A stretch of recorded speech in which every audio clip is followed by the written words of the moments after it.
This lecture I want to talk about the use case for pointers, when we're going to use them, how we're going to use them. We know how to create them, declare them, and define them. We know how to assign an existing variable's address to them using the address of operator. And we know how to dereference them, how to get the value that the pointer is pointing to. Now, how do we actually start using them? So C offers several basic operations that you can perform on pointers. You can assign an address to a pointer, which we've learned about already. This is an existing variable where the variable has an address, and you just look at that variable's address by using the address of operator, and we have it pointed to it. We could also assign an existing pointer to another pointer. That's two ways you can assign an address to a pointer. So it can be an array name by itself. We haven't talked about arrays yet, but when you assign arrays to a pointer, all you have to do is specify the name. You don't even have to use the address of operator. So far, we've just focused on using an existing variable and passing in the address of the variable itself. But the three ways you can do it are mentioned there. You can also dereference a pointer. We just learned about that. That's where you use the asterisk, the indirection operator. This will give you the value that's stored in the pointer to the pointer. The pointer's value, which is an address, what the pointer is pointing to. Just use that. You can also take a pointer address. This is the actual address of the pointer when you create the pointer, where the pointer itself is stored. You can use the address of operator on that pointer as well. And you can also perform pointer arithmetic. We're going to have a separate lecture on this. This is where you can use the plus and the minus operators to either add integers to a pointer or subtract integers from a pointer. And this allows you to have specific notation. It allows you to jump around in memory quicker, especially if you're using arrays.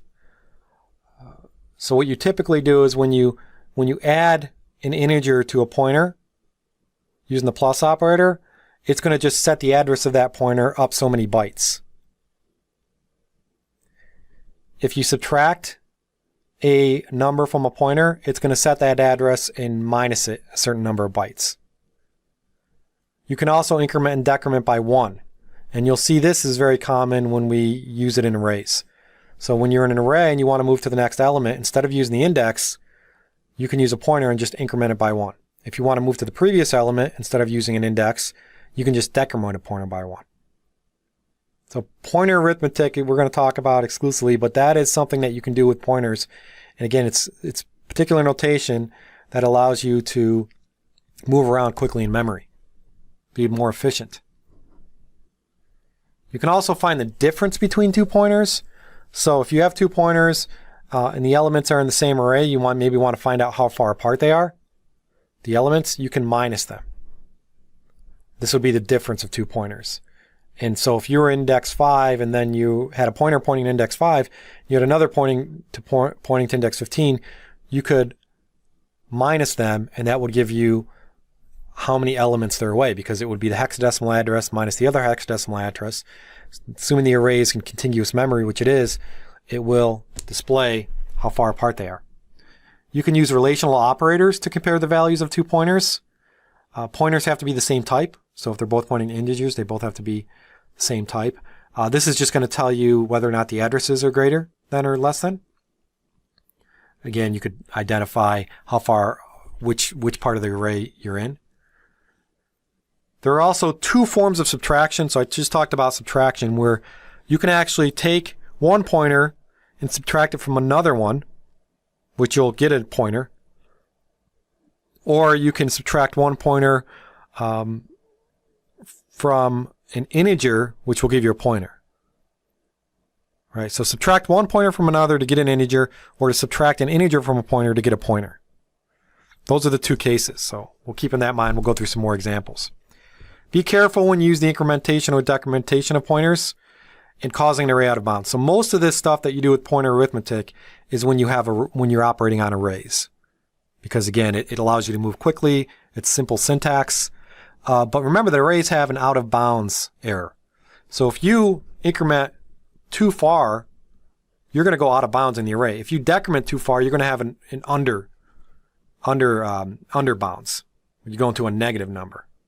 The computer itself is not going to keep track of whether a pointer still points to an array element. So using the pointer arithmetic on arrays, you got to be careful. If you want to pointers used in expressions, you can also do that. So we talked about this a little earlier, and we dereferenced the pointer and we added 15 to it. I think we got 20. So the value referenced by a pointer can be used in arithmetic expressions. So if a variable is defined to be of type pointer to integer, then it is evaluated using the rules of integer arithmetic. And we showed that with the dereference. So if you have a variable and you have a pointer, you initialize it to null, you then sign your pointer that variable's address, you then can just say star p number plus equals 25. Remember, star p number is getting the value that's pointing to. So what this is doing is it's saying the value of p number equals the value of p number plus 25. Right? So the value is going to be equal to 35. This is not changing what it's pointing to because we're using asterisk. So it's not changing the address that we're pointing to. It's not changing the address itself because we don't have the address of operator. We're changing the value that it's pointing to. So incrementing the value of the number variable by 25, the star indicates that you're accessing the contents to which the variable called p number is pointing to. If a pointer points to a variable x, that pointer has been defined to be a pointer to the same data type as x, right? So if you create an int pointer, a float pointer, you can only have an address of a data type that is float or int, depending on which one you declared. So the use of the indirection operator in an expression is identical to the use of the x in the same expression. And that's all it's saying is if you use a float or you have an int and you use the indirection operator, you dereference it, you can do whatever you can if you had a float or an int, whatever it's pointing to. A variable defined as a pointer to an int can store the address of any variable of type int. We know that. So here, int value equals 999. We can assign that int to p number as long as p number is a pointer to an int. And then we can add to it. This statement will operate with the new variable value. That's the new variable value, and the new contents value will be 1024. Right? P number is pointing to value, the address of value. So if you change the pointer's what it's pointing to value, you're going to change the value of this variable value. So just remember that. This is the concept of changing a variable in one spot, the pointer, and you're changing it in multiple variables. A pointer can contain the address of any variable of the appropriate type. So you can use one pointer variable to change the values of many different variables if they're ints, or doubles, or floats, as long as they are of the type compatible with the pointer type. You can change that value. You can't change p number's value if p number is pointing to a float and the value is an integer. You wouldn't be able to do that. You would have a compiler error. Another example here. Here we're going to show you how to get the address of some variables. So here in this main, we're doing some pointer arithmetic on the actual expressions. So we're not doing anything on array, so we're not incrementing or decrementing pointers necessarily, we're decrementing values. So we have two long types, num1 and num2, and then we have a pointer of type long. We initialize it to null. We assign the address of num1 to our pointer, pnum, and then we assign the value of pnum 2l. So that means num1 is now going to be 2l. If we increment num2, now num2 we're not actually, haven't done anything to yet. So pnum, value of pnum is 2l, that means the value of num1 is 2l. L is just a suffix to signify that it's a long. If we now increment the long num2 value, it's 0l, it's going to be 1l. If we say num2 plus equals star pnum, pnum is 2l, so it's going to be 1l plus 2l, num2 is now going to be equal to 3l. And then if we assign the address of num2 to pnum, pnum is now going to be equal to the address of num2. So if we increment pnum, what we're pointing to, we're now going to have 4l. Right, and we'll look at this inside of code blocks, but I'm walking you through it. Num1 is going to be equal to, I think, 2l. Num2 is going to be equal to, it's pointing to pnum. Pnum's 3l, so I think it's going to be 3l. Pnum is going to be 3l, and then pnum plus num2 is going to be 6l. So let's see if I'm right. Let's go through this in code blocks. So here we are in code blocks. Tried to go through this by hand, but now we want to see if we're right. And we could actually use let's use the debugger. We'll put this right here and we'll see as we go through the program how values are changing. So let's build this and let's debug it. This is going to start up and it's going to stop at line 10. And if we bring up our watch window, which we can do by going to debug in Windows watches, we can see the values as they're going. So right now, num1 is 0, num2 is 0, pnum is pointing to null. That's why it's 0x0, because we know that null represents 0 in pnum, and we can use that when we compare it in if statements. So after we execute line 10, pnum should now have the address of num1. So let's just step over. Now pnum has an actual address, 0x60ff08. After we execute line 11, we're going to say the value of pnum is equal to 2L. And we're not going to be actually see anything in the watch window for that, but let's go ahead and execute it. Pnum still has the same address. Num1 is now changed though, because pnum had the address of num1 and we changed it. So now num1 is 2. Now in lines 12, we're going to increment num2. So num2 is just going to become 1L. Right? It's going to be 1. The address of pnum is still the same. Now we're going to add to num2 whatever pnum was. Pnum, remember, is pointing to num1, so it should be, num2 should be 3. Now we go to 14, num2 is 3, num1 is still 2.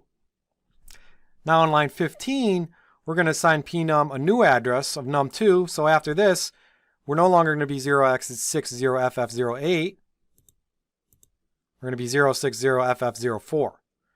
So now if we increment the value that pnum is pointing to, which is number 2, and number 2 is 3, number 2 should now be 4. And we see it's 4. Now we're going to print out all these values, and you're going to see the value of num1 should be 2. The value of num2 should be 4. Pnum is pointing to num2, so that should be 4 still. And then we're going to say the value of pnum, which is 4, plus num2, which is 4, should be 8. So I might have actually been off with 6. So now we won't be able to see that in the watch window, so let's just play it and see the output as printf statements. We should see 2, 4, 4, 8. So let's run this now in non-debug mode. And we see 2, 4, 4, 8. So there we go. I hope that made sense. Let's go back and continue our discussion. So how about when we receive input? How can we use pointers in that way? So far when we've used scanf to input values, we have to use the ampersand operator whenever we have an int or a float data type. The only time we haven't is when we had a character array. And the reason for that is because the character array actually is a character pointer, which we're going to talk about. But if we use scanf to input values and we use them on normal data types that aren't character arrays, we've always had to use this address of operator. Right? And the reason for that is scanf's second argument is a pointer. So we have to send it an address. Pointers only have values of addresses, right? So when you have a pointer that already contains an address, you can use the pointer name as an argument for scanf. So now you don't have to use the ampersand operator if you're actually created a pointer, because the second argument to the scanf is a pointer. And so you can just say the pointer name. So here, in the past, we've always, if we want to store a value in value, we would have to say ampersand value in the scanf second argument. But if we have a pointer that we create and it already points to an address, as it does in this example, then when we use scanf, all we have to say is the name of the value, the name of the pointer. So here's a case when we have an integer, but we don't have to use ampersand because we have a pointer to an integer. We just say %d, p-value. So there are other times when you can pass in regular names of variables to scanf besides character arrays, if you have a pointer. You can also print out what they entered afterwards, and you will notice that value is actually going to be changed to whatever they entered because we're pointing to that address. Testing for null. There's one rule that you have to burn into your memory. This is very, very important. we talked about dereferencing, but what happens if you dereference an uninitialized pointer, a pointer that's pointing to nothing, or a pointer that doesn't have memory allocated for it? So what if we do something like this? We declare a pointer, but we've never actually initialized it, and then we try to assign to it. We dereference it and assign to it. That's a big mistake. So the second line basically means that you want to store the value 5 in the location to which PT points to, but PT doesn't point to anything because it hasn't been initialized. So PT is now going to have a random value. So there's no knowing where 5 will be placed. It could be placed anywhere in memory. This might be harmless. It might overwrite existing data or existing state variables in your program. It might cause the program to crash. It's very problematic. So when you create a pointer and you allocate memory to store the pointer itself, it does not allocate memory to store the data, right? So by saying int star PT, that allocated memory for the pointer, but it didn't allocate any memory for the value of the pointer, the address. Remember, pointers contain addresses. It created the pointer, but it didn't create any memory for what it's pointing to, right? So you can't dereference it. So it does not allocate memory to store the data. Before you use a pointer, it should be assigned a memory location that has already been allocated, right? Or you have to use dynamic memory allocation using malloc, which we'll talk about. So you either assign the address of an existing variable to the pointer, or you use malloc, which is dynamic memory allocation.